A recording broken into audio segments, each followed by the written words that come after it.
मैं हूं वर्षा। आज हम बात करेंगे प्रोसेस ऑफ अकाउंटिंग। अकाउंटिंग में क्या प्रोसेस होती है, उसके ऑब्जेक्टिव्स क्या है, डिसएडवांटेजेस क्या है, एडवांटेजेस क्या है। पिछली वीडियो में हमने बात की थी नीड ऑफ अकाउंटिंग की क्यों जरूरत हुई, क्यों अकाउंटिंग लाया गया था।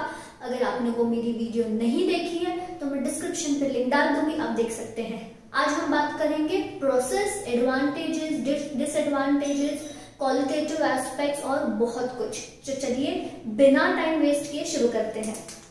पहले हम बात करेंगे प्रोसेस ऑफ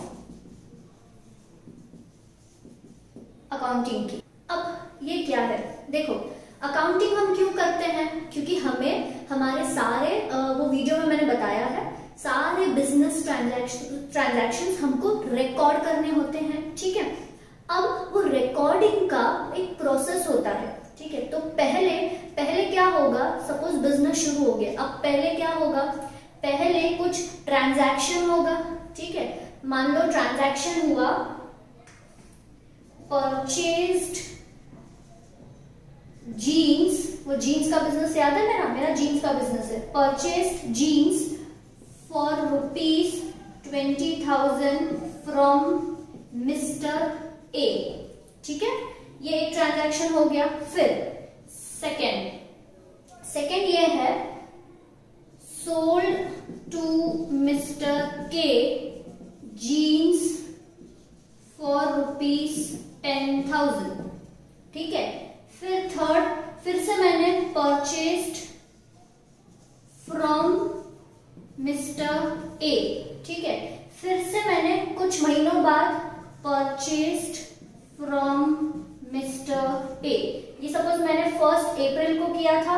ओके, ये मैंने 1 जून को बेचा, फिर मैंने 1 दिसंबर को फिर से खरीदा, और इसको सितंबर कर लेते हैं और इसको हम नवंबर कर लेते हैं। ठीक है, अब देखो क्या हुआ, मैंने इतनी सारी ट्रांजैक्शंस की, तो अब इसको अकाउंटिंग में कैसे लिखा जाता है। सबसे पहला स्टेप ये होता है कि आप ट्रांजैक्शन को आइडेंटिफाई करो। ठीक है, मेरे बिजनेस में जब से मैंने बिजनेस शुरू किया है, क्या हुआ, ये सारी चीजें हुई। क्या ये ट्रांजैक्शन है, purchased jeans for ₹20,000 from mister A, क्या ये ट्रांजैक्शन है, क्या ये एक एक्शन है? यस। ठीक है, और क्या इसमें 2 लोग इन्वॉल्व है? यस, एक मैं और एक मिस्टर ए। ठीक है, अब मैंने जीन्स परचेस की मिस्टर ए से, उन्होंने मुझे रिसीट दी रहेगी, और ये जीन्स मैं बेचने के लिए परचेस कर रही हूँ, मतलब मैं ट्रेडिंग भी करती हूँ, मैं कहीं से माल उठाती हूँ और फिर कहीं बेचती हूँ, ये एक चीज करती हूँ। और मैं क्या करती हूँ, मैन्युफैक्चरिंग करती हूँ। तो अभी मैंने परचेस किया, अब इसका मुझे रिसीट मिलेगा। तो पहला डॉक्यूमेंट मुझे क्या मिला, रिसीट। अब वो रिसीट से मैं स्टेप बाय स्टेप अकाउंटिंग करूंगी। तो पहला चीज क्या करते हैं, ट्रांजैक्शन को आइडेंटिफाई करते हैं। क्या ये ट्रांजैक्शन है? यस। ठीक है, और क्या ये बिजनेस ट्रांजैक्शन है? यस, क्योंकि ये मैंने बिजनेस के लिए किया है। ठीक है, अब क्या इसमें पैसा इन्वॉल्व है? यस, 20,000 है। तो तभी ये हो गया आइडेंटिफिकेशन ऑफ ट्रांजैक्शन। हमने ट्रांजैक्शन आइडेंटिफाई कर लिया, ये ट्रांजैक्शन है, इसमें 2 लोग इन्वॉल्व है और इसमें पैसा भी इन्वॉल्व है। इसीलिए अकाउंटिंग में सिर्फ फाइनेंशियल ट्रांजैक्शन दिए जाते हैं जिसको हम पैसे में तोल सकते हैं, जिसको हम पैसे में मेजर कर सकते हैं। अब ये ट्रांजैक्शन मेरे बुक्स ऑफ अकाउंट्स में आने वाला है। ठीक है, बुक्स ऑफ अकाउंट्स ये सब कुछ मैंने मेरे फर्स्ट लेक्चर में समझाया है, आप देख लीजिएगा। अब इसको सबसे पहले जहां हम रिकॉर्ड करते हैं, ठीक है, जहां हम लिखते हैं, उसको बोला जाता है जर्नल। क्या बोलते हैं उसको? जर्नल। उसको बुक्स ऑफ ओरिजिनल एंट्री भी कहा जाता है। तो ये सारे ट्रांजैक्शन डेट वाइज मैं जर्नल में रिकॉर्ड करते जाऊंगी।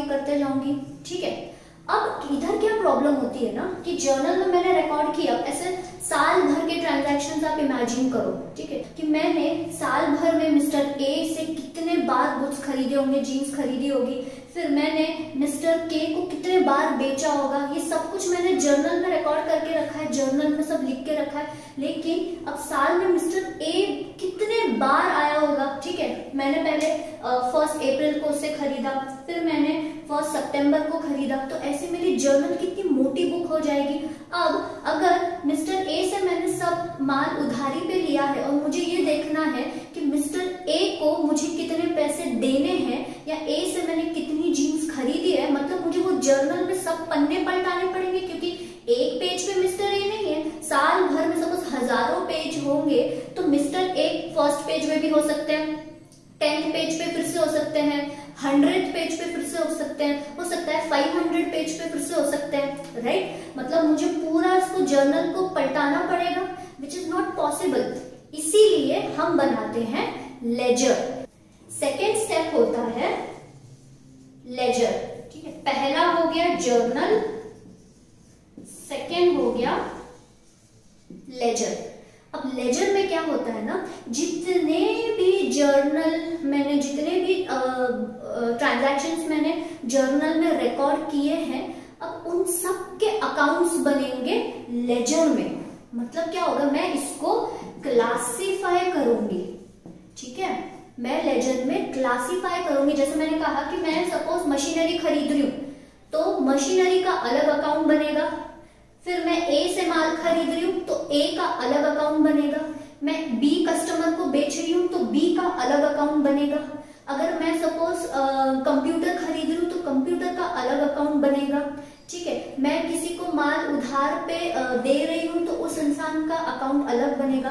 तो ऐसे जितने भी ट्रांजैक्शंस होंगे उतनों का अकाउंट बनेगा। तो इससे क्या आसानी होगी, अब जैसे मैं आपको बोल रही थी मुझे देखना है कि ए को मैंने कितने पैसे देने हैं, तो मुझे जर्नल में अब देखने की जरूरत नहीं है, क्योंकि ए से रिलेटेड सारे ट्रांजैक्शंस इधर रहेंगे। मैं ए का एक अलग अकाउंट बना के रखूंगी, ठीक है, जहां पर ये सारे ट्रांजैक्शन, साल भर के सारे ट्रांजैक्शंस कहाँ रहेंगे, ए के अकाउंट में रहेंगे। तो अगर मुझे उससे कुछ उसका पूरा चिट्ठा खोलना है तो मुझे जर्नल पे जाने की जरूरत नहीं है, मैं लेजर से पूरा कर सकती हूँ, ठीक है। इसीलिए सेकेंड स्टेप में क्या होता है, सारी चीजों को क्लासिफाई किया जाता है, सबके इंडिविजुअल अकाउंट्स बनाए जाते हैं, ताकि मुझे जर्नल में ढूंढना ना पड़े। मुझे अगर कोई एक पर्सन से रिलेटेड या एक चीज से रिलेटेड कुछ भी जानना है जो मेरे बिजनेस में है, मुझे सिर्फ लेजर में जाके उसका अकाउंट ढूंढना है। जैसे आपका बैंक अकाउंट होता है, वैसे ही इधर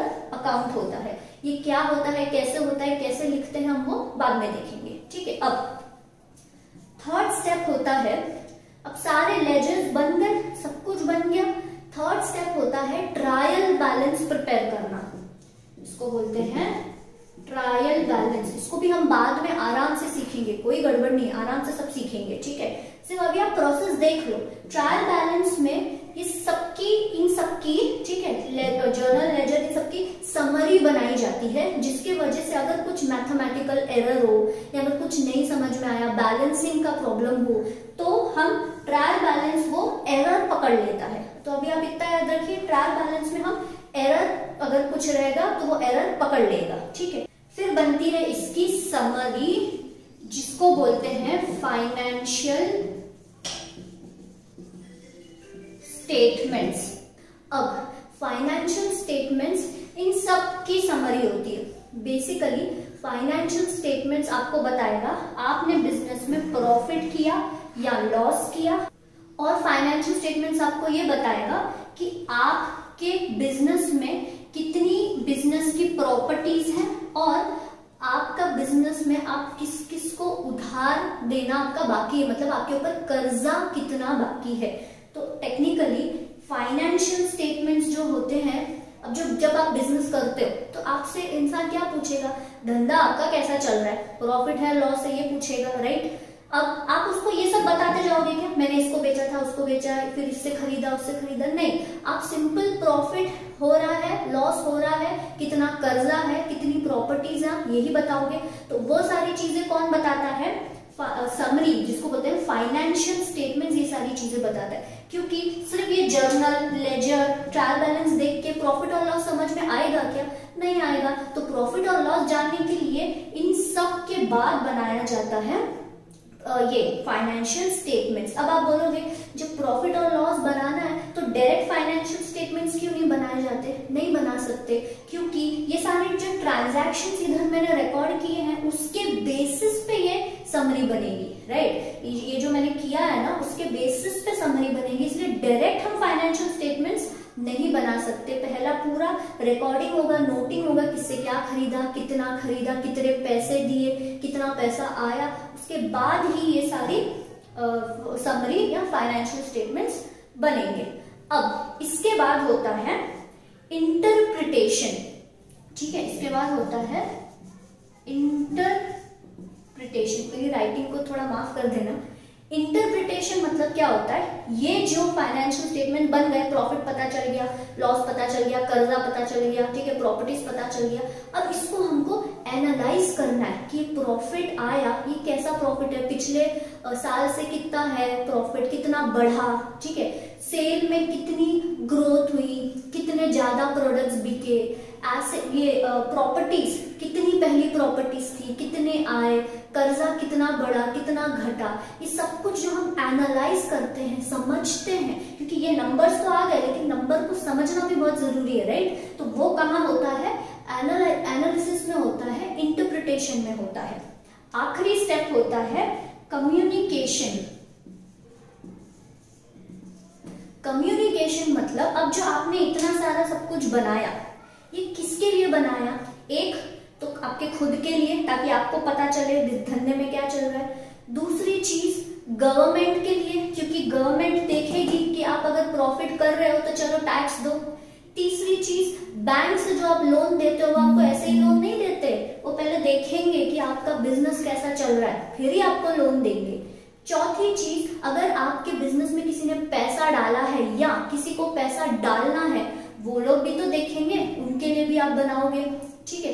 पांचवी चीज आप खुद के एम्प्लॉयज के लिए भी बनाओगे, तो जो एम्प्लॉयज हैं जो आपकी कंपनी में काम करते हैं जिनको करना है वो लोग भी देखेंगे कि आपका धंधा सब कैसे चल रहा है। सो बेसिकली एम्प्लॉयज, गवर्नमेंट, आप खुद, ठीक है, बैंक, ये इन और जो दूसरे इन्वेस्टर्स होते हैं जिनको आपके बिजनेस में पैसा डालना है, इन सबको हम बोलते हैं यूजर्स ऑफ फाइनेंशियल स्टेटमेंट। तो इन यूजर्स ऑफ फाइनेंशियल स्टेटमेंट को पता चले, इन यूजर्स को पता चले कि आपके धंधे में क्या चल रहा है, सब कैसा चल रहा है, आप ये सारी चीजें बनाते हो, फाइनेंशियल स्टेटमेंट्स बनाते हो और उनको कम्युनिकेट करते हो कि देखो ऐसा ऐसा हमारे बिजनेस का हाल है।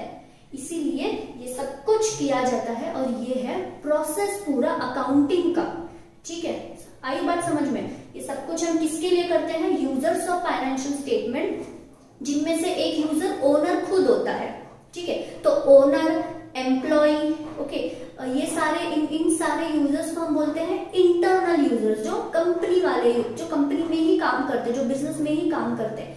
एक्सटर्नल यूजर्स कौन, government, bank, investors, public, customers, ये सब कौन होते हैं, एक्सटर्नल यूजर्स बोले जाते हैं।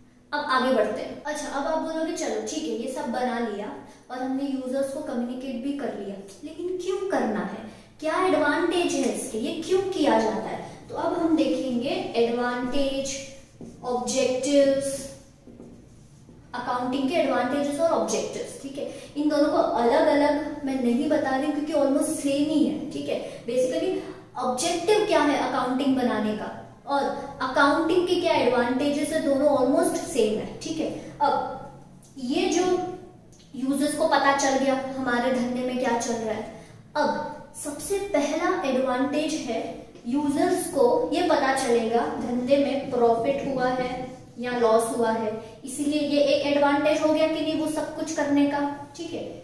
फिर उनको फाइनेंशियल पोजीशन पता चलेगी, फाइनेंशियल पोजीशन मतलब कि आपका बिजनेस की अभी पोजीशन क्या है, आपके बिजनेस में कितना कर्जा है, आपके बिजनेस की कितनी प्रॉपर्टीज है, सब कुछ फाइनेंशियल पोजीशन आपके बिजनेस की क्या है वो आपको पता चलेगी क्योंकि हमने वो सब कुछ किया, ठीक है।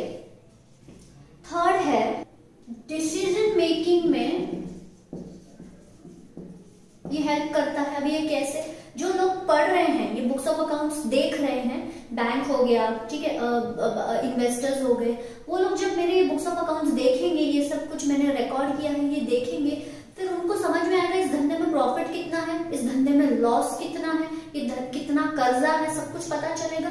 फिर क्या उनको ये पूरी रिकॉर्डिंग जो हमने की है ये हेल्प करेगी डिसीजन मेकिंग में? अगर किसको मेरे बिजनेस में पैसा डालना है तो वो ये सोच सकते हैं कि इसका प्रॉफिट इतना है, इसका लॉस इतना है, इसके पास प्रॉपर्टीज इतनी है। ये कैसे पता चलेगा? जब हम पूरी अकाउंटिंग करेंगे, राइट? तो डिसीजन मेकिंग में ये हेल्प होगा कि इनके बिजनेस में हमने पैसा डालना चाहिए या नहीं डालना चाहिए। और सबसे इंपॉर्टेंट चीज, एक सिस्टमैटिक रिकॉर्ड रहेगा अपने पास, एक सिस्टमैटिक रिकॉर्ड, सब कुछ रहेगा। आप कोई भी चीज करते हो, आप नॉर्मल घर का अगर आप अपनी मम्मी से पूछोगे या आप अपने पापा से पूछोगे तो घर के एक्सपेंसेस के लिए या घर चलाने के लिए वो एक रिकॉर्ड रखते हैं, इतना बजट रखते हैं, ये सब कुछ रखते हैं, मतलब सिस्टमैटिकली सब रिकॉर्ड करके रखते हैं। तो सोचो बिजनेस में तो ये सब रिकॉर्डिंग करनी पड़ेगी, राइट? तो सिस्टमैटिक रिकॉर्ड रखने के लिए भी ये एक अकाउंटिंग काम में आता है। तो ये इसके ऑब्जेक्टिव्स भी हो गए और आप बोलो इसके एडवांटेजेस भी हो गए, क्योंकि एडवांटेजेस भी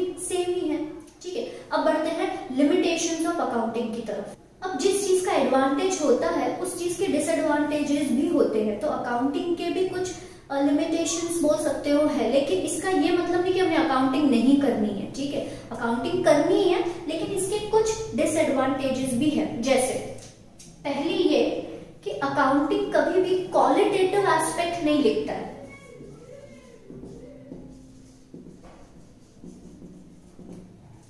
अकाउंटिंग कभी भी क्वालिटेटिव चीजें नहीं रिकॉर्ड करता है। जैसे मान लो मेरी जो कंपनी है उसमें, मेरी कंपनी में बहुत सारे अच्छे एम्प्लॉइज हैं, ठीक है? बहुत वैल्यूएबल एम्प्लॉइज है, मतलब ये समझ लो कि मेरी कंपनी उन्हीं के वजह से चल रही है। लेकिन कभी भी अकाउंटिंग में उनके वो जो उनकी स्किल्स हैं वो कभी नहीं लिखी जाती।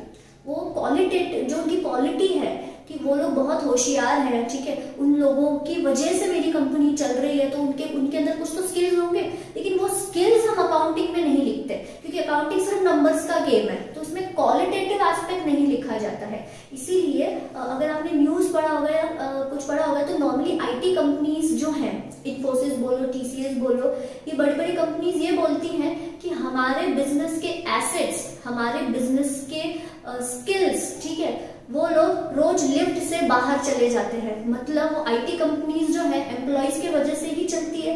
तो वो लोग का बोलना ये है कि जिसके वजह से उनकी कंपनी चल रही है वो एम्प्लॉइज, वो लोग रोज लिफ्ट से बाहर चले जाते हैं। उनकी जो कोर प्रॉपर्टीज है वो है उनके एम्प्लॉइज की वजह से उनका धंधा चल रहा है, लेकिन वो एम्प्लॉइज की स्किल्स इन्फोसिस के बुक्स में कभी नहीं रहेगी। तो ये एक लिमिटेशन है अकाउंटिंग का कि एम्प्लॉइज की स्किल्स आप बुक्स में नहीं लिख सकते हो। फिर एक होता है विंडो ड्रेसिंग। अब मैंने क्या कहा, अकाउंटिंग नंबर्स का गेम है, मतलब आप नंबर्स के साथ खेल सकते हो। मतलब जब अकाउंटिंग करते समय आप नंबर्स की हेरा फेरी भी कर सकते हो, और नॉर्मली बहुत लोग करते हैं।